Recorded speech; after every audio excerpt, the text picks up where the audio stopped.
A mí me gusta mucho imaginarme cómo pasaron las cosas en esa época, así que os voy a pedir que me ayudéis a imaginarlo, ¿vale? Si no tenéis Biblia no pasa nada, se va a ir mostrando el texto aquí. Así que empezamos con los 10 primeros versículos para ponerlos un poco en situación, de Génesis 12. Y empezamos con: el Señor le dijo a Abraham: deja tu tierra, tus parientes, la casa de tu padre y vete a la tierra que te mostraré. Haré de ti una nación grande y te bendeciré. Haré famoso tu nombre y serás una bendición. Bendeciré a los que te bendigan y maldeciré a los que te maldigan. Por medio de ti serán bendecidas todas las familias de la tierra.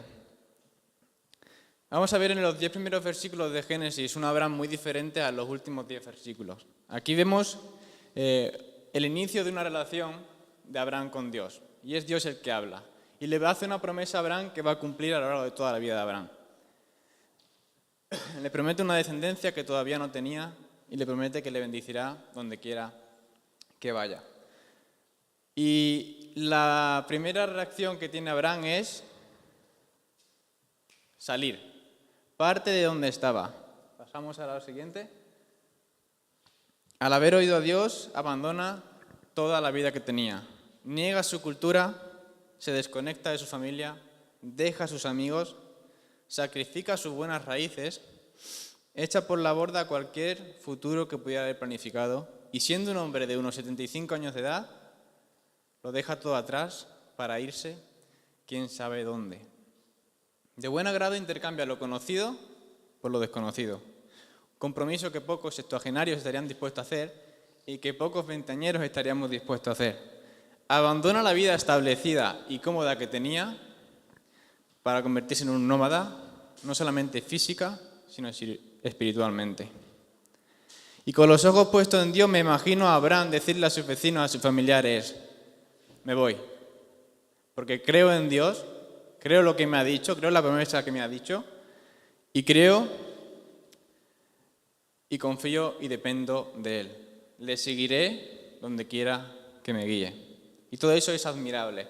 Y Abraham sale y tenemos registrada que una de las paradas que hizo fue en la encina de Moré, al lado de la ciudad de Siquem.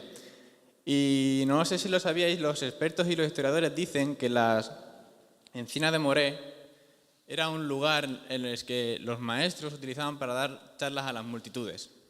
Además, los historiadores dicen que los cananeos adoraban a los dioses de la fertilidad en los bosques con grandes árboles. ¿Por qué? Porque creían que los árboles grandes y frondosos eran una evidencia del poder reproductivo. Es muy curioso que Abraham y Sarai, su esposa, hayan parado en la encina de Moré, un lugar donde se rendía culto a dioses de la fertilidad, teniendo en cuenta que Abraham y Sarai tenían unos 75 años de edad y no tenían descendencia. Me imagino a Abraham pensando: bueno, Dios me ha prometido una descendencia, ¿y si le ayudo un poquito? Aquí hay unos rituales que puedo hacer y seguramente podré tener descendencia, si es lo que dice la tradición. Voy a ayudarle un poco. Me voy a parar aquí y si suena la trompeta, suena. Si no, no. Lo curioso de todo esto es que Abraham, puede que pensase eso, puede que no. Ya te he dicho que me gusta mucho imaginarme las cosas. Pero tengo algo seguro, que es que Dios le vuelve a hablar a Abraham, le dice: yo le daré esa tierra a tu descendencia. Viene a decir básicamente que Dios le dice a Abraham: mira, Abraham, la gente viene aquí a adorar a dioses que no existen y se aferran a la esperanza supersticiosa de llegar a ser fértiles.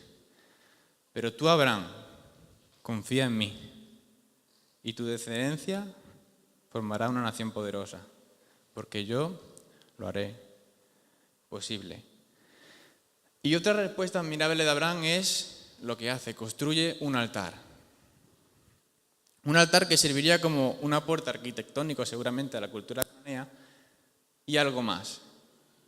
Porque te imaginas a los cananeos de esa ciudad comercial. De un día para otro había un monumento nuevo ahí.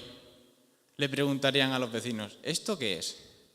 Y ellos le dirían: eso es un altar que Abraham hizo para su Dios, el que él decía que era el Dios verdadero, el Dios que creó todo esto. ¿Sabes lo que pensarían los cananeos? Buah, eso significa que el Dios de Abraham ha llegado a Canaán y ha llegado para quedarse.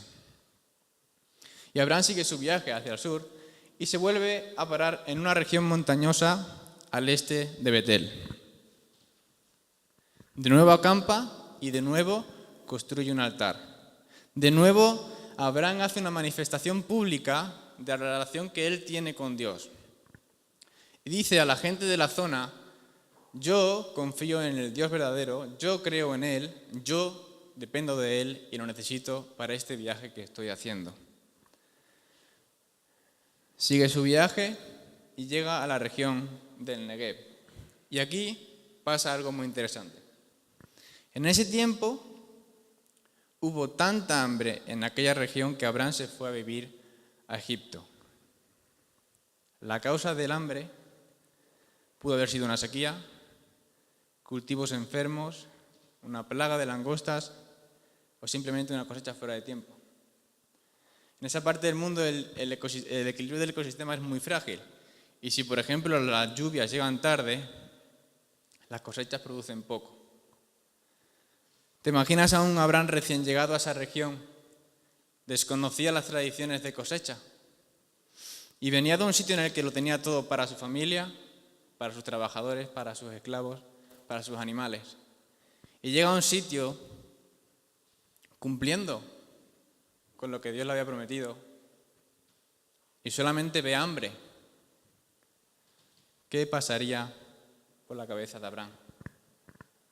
Para Abraham la época de hambre viene a representar una gran prueba. El hambre llevaba un mensaje implícito de Dios. Y parece que ahora Dios le dice a Abraham: Abraham, en tus oraciones, en tus construcciones de altares, permíteme revelar la verdadera profundidad de tu fe. Esa dificultad te dejará ver lo poco que confías en mí para proveer en tus necesidades. Cuando todo lo que te rodea son circunstancias que se han puesto en tu contra y lo que encuentras es hambre en abundancia. Permíteme revelar la verdadera profundidad de tu fe.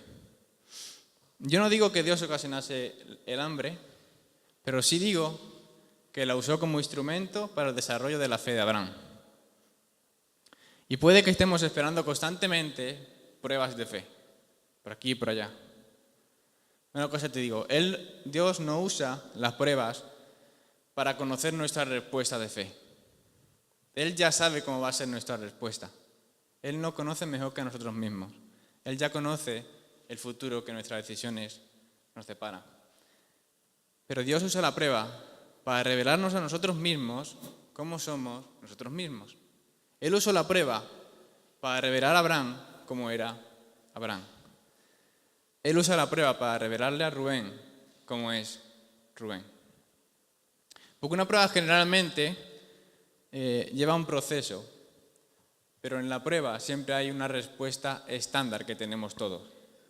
Y esa respuesta estándar lo que hace es llevarnos a evitar estar con Dios.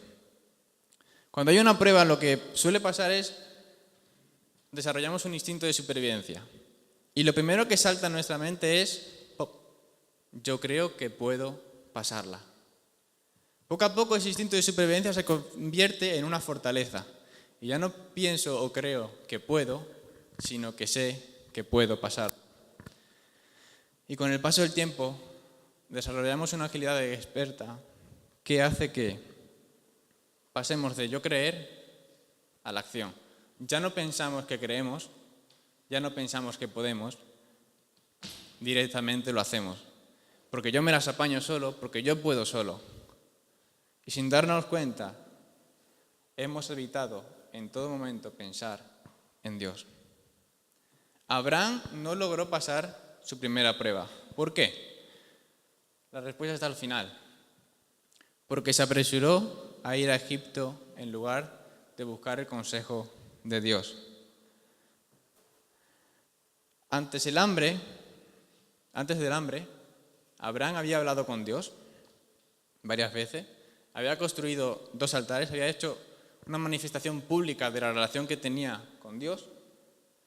Sin embargo, cuando llega la hambruna, ya no vemos más oraciones, ya no vemos más construcciones de altares. Se evaporan, desaparecen. Abraham, en lugar de buscar la instrucción de Dios, toma otra decisión. Se enfila directamente hacia donde los mercaderes de caravanas decían que había comida en abundancia. Un pastor y evangelista, Meyer, lo dice así: Abraham actuó simplemente según su propio juicio. Vio sus dificultades y quedó paralizado del miedo. Se aferró al primer medio de liberación que se le sugirió, así como un hombre que se hunde se aferra a una pajita. Y de esa manera, sin tomar el consejo de su protector, Abraham bajó a Egipto. ¿Cuánto mejor hubiera sido para Abraham devolverle la pelota a Dios y decirle: tú me has traído aquí, tú quieres que estés aquí, tú eres el encargado de proveerle para mí y para mi familia todas las necesidades que necesitemos. Así que me quedaré aquí hasta que tú me digas claramente qué es lo que quieres que haga. Correr a Egipto no era una decisión mala, errónea o pecaminosa, pero como todas las decisiones tomadas sin fe, llegó a ser el precedente de una caída moral. Y lo vemos así en el siguiente versículo. Versículo 11. Cuando iba a entrar en Egipto, le dijo a su esposa Sarai, yo me lo imagino, mirando a su esposa, diciéndole: Sarai, yo sé que eres una mujer muy, muy, muy hermosa. La cogería, le acariciaría la carita, el pelo, no sé, lo que hacen los novios con las novias. Estoy seguro de que en cuanto te vean los egipcios, dirán: es su esposa. Entonces a mí me matarán, pero a ti te dejarán con vida. Por favor, Sarai, te lo pido, te lo suplico, di que eres mi hermana, para que gracias a ti me vaya bien y me dejen con vida. Ahora puede que estés pensando: yo nunca mentiría de esa forma. Yo nunca pondría a mi mujer delante y la sometería a tal presión. Yo nunca haría eso. Yo nunca fallaría de una forma tan espectacular. Piénsalo bien, porque nadie se levanta una mañana y dice: hoy a las 3 de la tarde tengo planificada una caída moral espectacular. Nadie se levanta pensando eso. Generalmente nos levantamos con realizar las mejores intenciones que podamos, y es durante el transcurso del día cuando llega una crisis, un reto para la fe.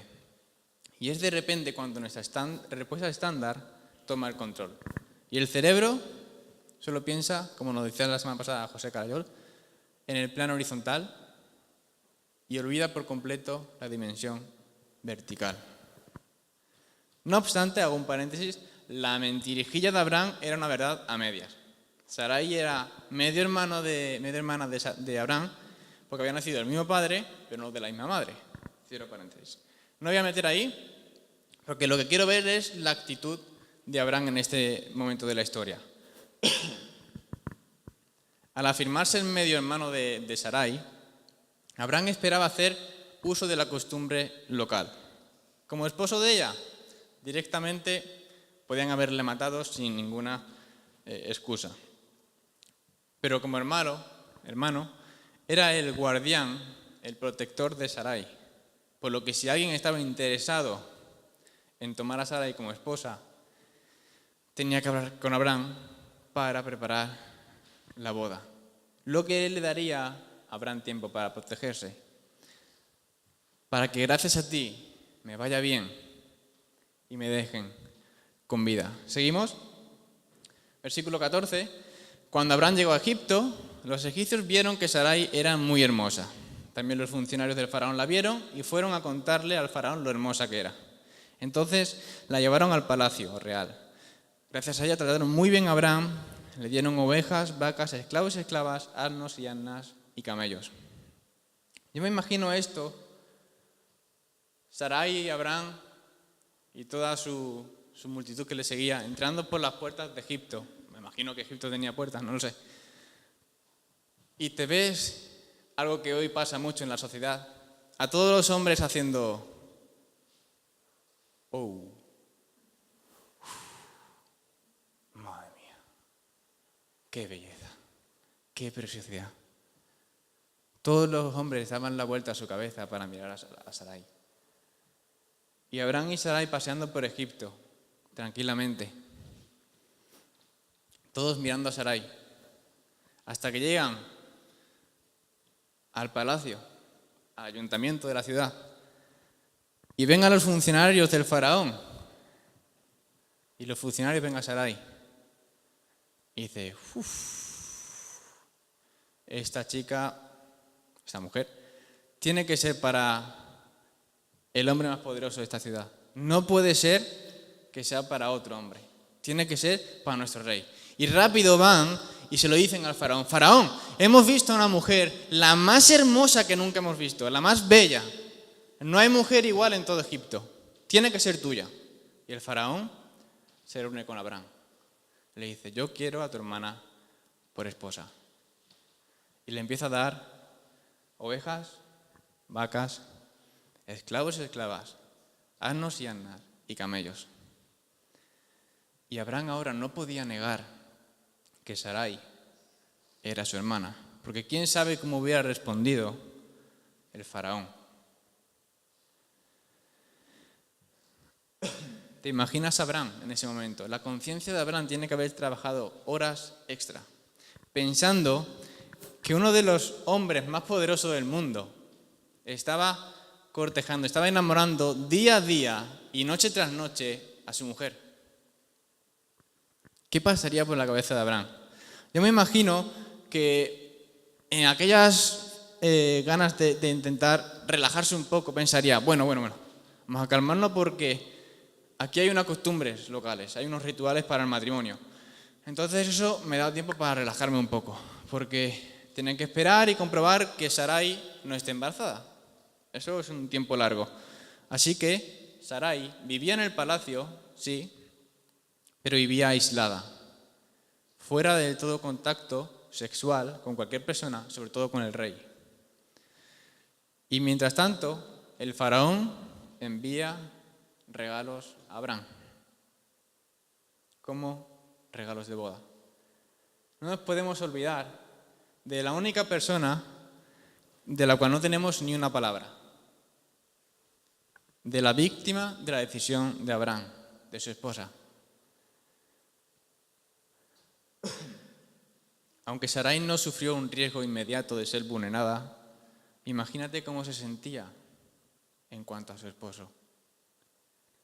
Esa respuesta sin fe de Abraham, su cobardía, la colocó en peligro mientras él vivía la gran vida, mientras él día a día, noche tras noche, se hacía más rico. Mientras ella vivía entre extraños, sujeta a rituales desconocidos y enfrentando un futuro incierto, Abraham se codeaba con la élite de Egipto. Y aquella noche, cuando el sol se ponía en Egipto, Sarai se preguntaba, ¿qué hago aquí? ¿Cómo pudo hacerme mi marido algo así? ¿Te imaginas cómo se sentiría Sarai? ¿Seguimos? Versículo 17. Pero a mí en el instituto me han enseñado que todo lo que hay antes de un pero no vale para nada. Todo lo va a cambiar. Pero por causa de Sarai, la esposa de Abraham, el Señor castigó al faraón y a su familia con grandes plagas. Aunque Abraham falló en proteger a Sarai, a su esposa, Dios no lo hizo. Dios castigó al faraón y a su familia con plagas. Y aquí la palabra plaga significa enfermedad. Significa que el faraón de buena mañana un día se levantó y estaba enfermo. Al mediodía, todas las mujeres de su harén estaban enfermas. Por la tarde, sus hijos enfermos. Por la noche, sus trabajadores, sus siervos, sus esclavos enfermos. Durante la noche, su ganado, su cosecha, todos enfermos. Me imagino que en esa época lo que se hacía era llamar a los trabajadores, a los siervos, a los magos y decirles, tenemos que curar esta enfermedad. Porque en esa época la enfermedad se curaba físicamente, con remedios de agua, de aceite, con hierbas, pero tenía un gran peso la sanación espiritual. Creían que si hacían sacrificios al Dios indicado, ese Dios quitaría su ira de ellos y la enfermedad desaparecería. Y te imaginas al faraón, llama a toda su corte de consejeros y le dice: esto hay que pararlo ya. Si seguimos así 3 días más, moriremos todos. Y llama a su corte de consejeros y le dice: ¿qué hacemos? Tenemos que buscar una solución. Y empezaron a hacer sacrificios a un Dios. Y no pasaba nada. A otro Dios. Y no pasaba nada. A otro Dios. Y la enfermedad seguía agravándose. A otro Dios. Y no pasaba nada. A otro Dios. Y no pasaba nada. Y en un momento de lucidez del faraón, vio de lejos a Sarai.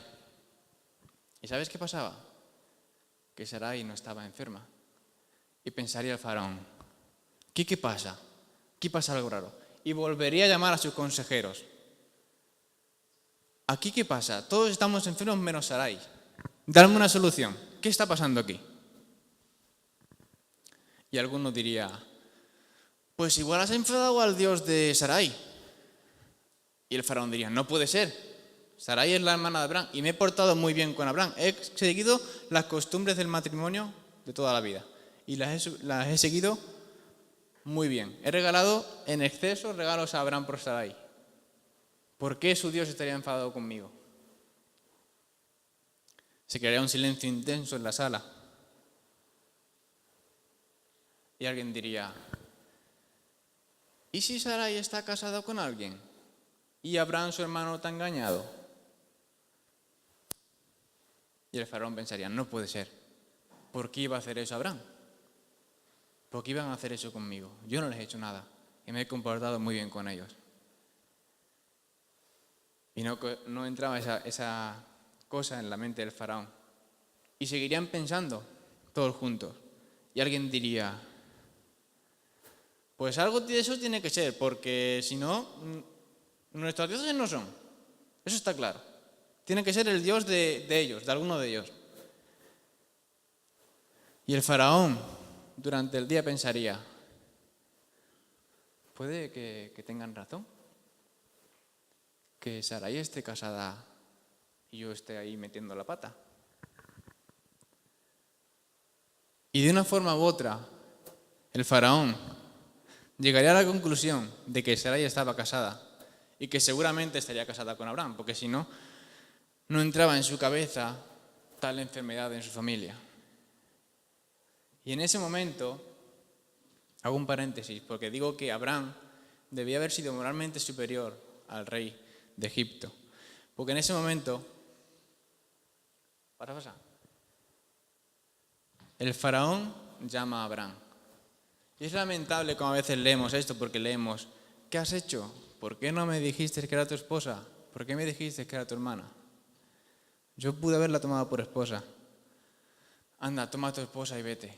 Es lamentable porque si te pones en la situación de varios días con enfermedad, buscando una solución, el faraón no le diría esas palabras así. A Abraham le diría: ¿qué me has hecho? ¿Por qué no me dijiste que era tu hermana? ¿Por qué me dijiste que era tu hermana? ¿Por qué no me dijiste que era tu esposa? Yo pude haberla tomado por esposa. Anda, toma a tu esposa y lárgate de aquí. No te quiero volver a ver. Me imagino al faraón un poquito enfadado, ¿no? Y el faraón ordenó a sus hombres que expulsaran a Abraham y a su esposa junto con todos sus bienes. Una conclusión muy triste, ¿no creéis? Yo no puedo evitar preguntarme una cosa. ¿Qué clase de opinión tuvo el faraón del Dios de Abraham? ¿Qué clase de opinión tuvo el faraón del Dios de Abraham? Me pregunto lo mismo acerca de nosotros, ¿eh? ¿Cuántas personas todavía no han conocido al Dios de la Biblia porque siguen viviendo bajo las sombras creadas por nuestras fallas morales? ¿Cuántas personas no han aceptado al Dios de la Biblia porque siguen viviendo bajo las sombras creadas por nuestras fallas morales? El faraón pudo haberle quitado las posesiones a Abraham. Pudo haberle lanzado a un foso de esclavos, de animales, o a una tumba. Pero no hizo ninguna de las dos cosas. Simplemente expulsó al hombre, expulsó a la mujer, con los regalos mal ganados. Y Abraham sigue su camino. ¿Vais bien? Falta poco, ¿vale? Yo sé que son horas duras, pero falta ya lo que es la aplicación de todo esto, ¿vale? Porque esto ha sido el entender la historia. Pero durante este proceso Abraham aprendió algunas lecciones. Porque Abraham había echado todo a perder. Había tambaleado en su fe. Había fallado a Dios. Había fallado a su esposa. Pero afortunadamente este no es el final de la historia. Abraham sigue con vida. Y en ningún momento de la historia, a pesar de todo el fracaso de Abraham, escucho ni leo decir a Dios: cometí un error al elegir a Abraham. Este tipo no está listo para una relación conmigo. Creo que buscaré a uno mejor. En ningún momento veo a Dios decir esto. Al contrario, Dios rescata a Abraham de la ira del faraón. Incluso con este incidente hace más rico a Abraham. Sigue cumpliendo su promesa. Dios, con el conocimiento previo de las buenas y las malas acciones de Abraham, lo elige para llegar a ser un ejemplo de fe genuina. Este fracaso de Abraham no sacude el compromiso que Dios tenía con él. Simplemente le da a Abraham la oportunidad de cultivar una confianza que al final llegaría a ser como una piedra. Porque Dios no castiga a Abraham por su fracaso. Bendice a Abraham a pesar de su falta de confianza. Porque el favor de Dios hacia Abraham no depende del buen comportamiento de Abraham. Porque Dios es como un buen padre. Permite que las consecuencias naturales de las decisiones absurdas de su hijo se conviertan en un medio de instrucción.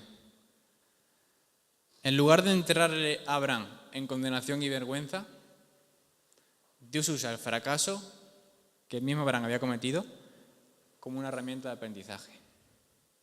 Y en esta lección de Abraham en Egipto podemos ver 5 puntos que aprendió. Primer punto: todos enfrentamos hambrunas. Y estas hambrunas nos llevan a preguntarnos en quién o en qué confío realmente. Algunas hambrunas son muy duras. Te derriban y te dejan tirado y solamente te puedes preguntar: ¿por qué a mí? ¿En quién estoy confiando? Las hambrunas pueden ser el informe de un médico con las peores noticias, la muerte de un familiar, de un ser querido, el desempleo, los números rojos en tus cuentas.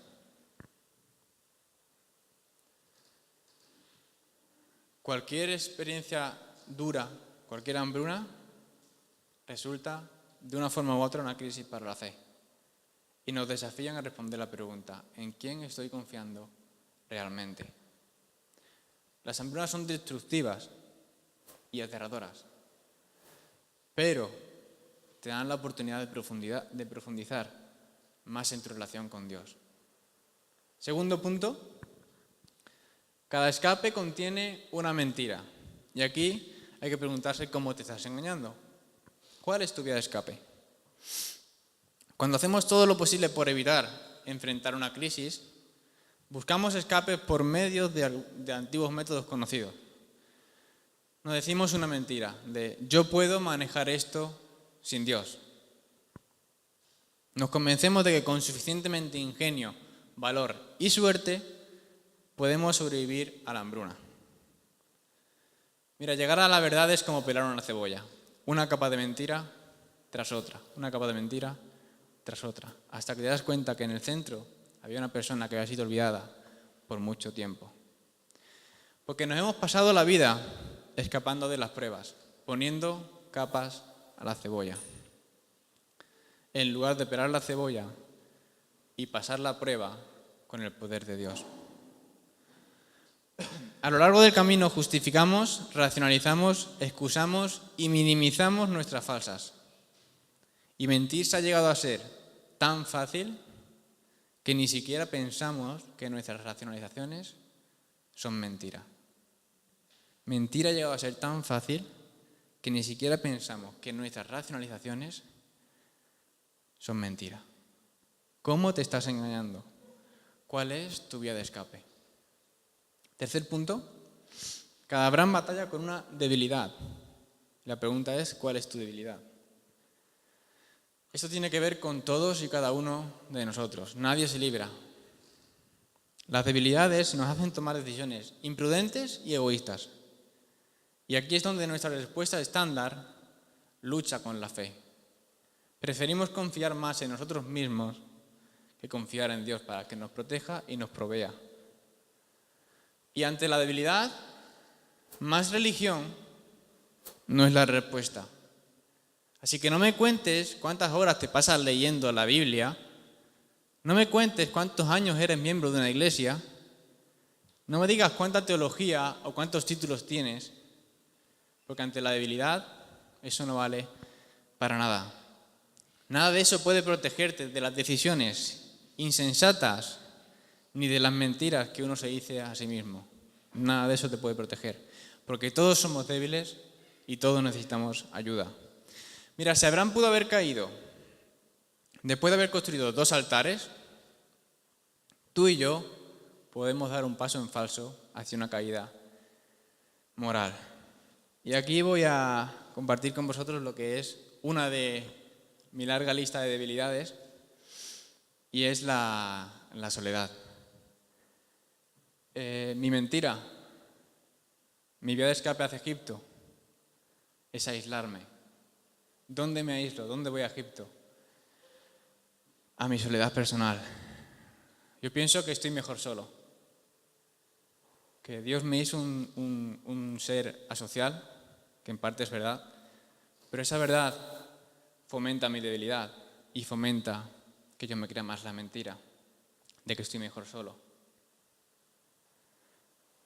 La debilidad, no sé a ti, a mí me duele. Es como cuando alguien te coge el corazón y te lo estruja. Te consume por dentro, te destroza y hace que las mentiras parezcan verdades muy lógicas a las que aferrarse. Parecen terreno firme las mentiras. La debilidad te hace dudar de la verdad, de lo que sabes y conoces que es la verdad. Sé, porque Dios me lo ha prometido, que nunca estoy solo, pero la debilidad me influye tanto que suelo olvidarlo. Y entonces solo veo soledad. Sé que tengo familia, sé que tengo amigos, sé que tengo a Dios. Pero mi debilidad y sobre todo mi vía de escape, la mentira que yo me cuento, a veces es más fuerte que lo que yo sé que es verdad.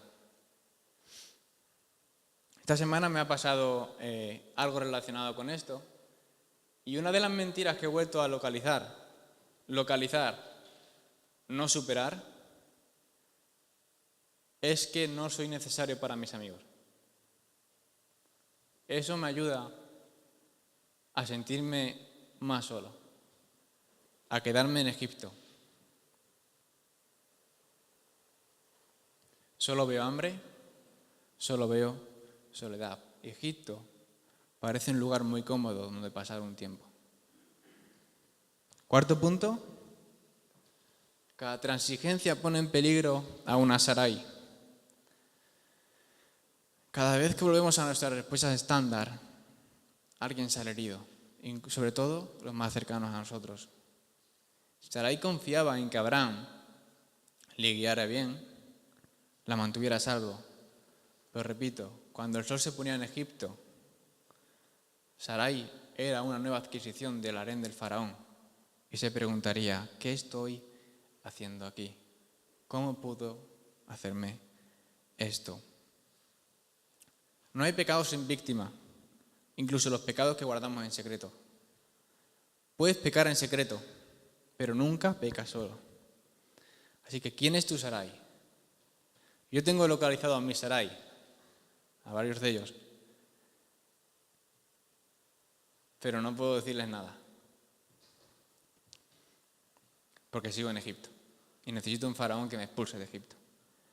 ¿A quién estás hiriendo por causa de tus decisiones no consultadas con Dios?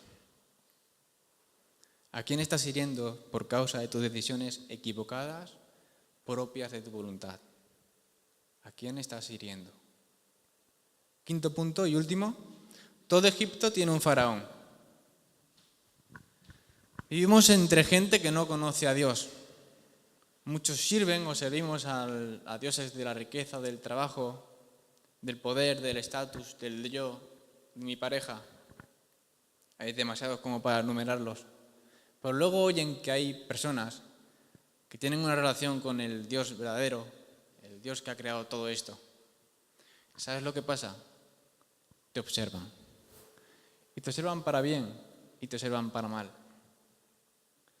Porque cuando tomas una decisión necia, errónea o injusta, también te han observado.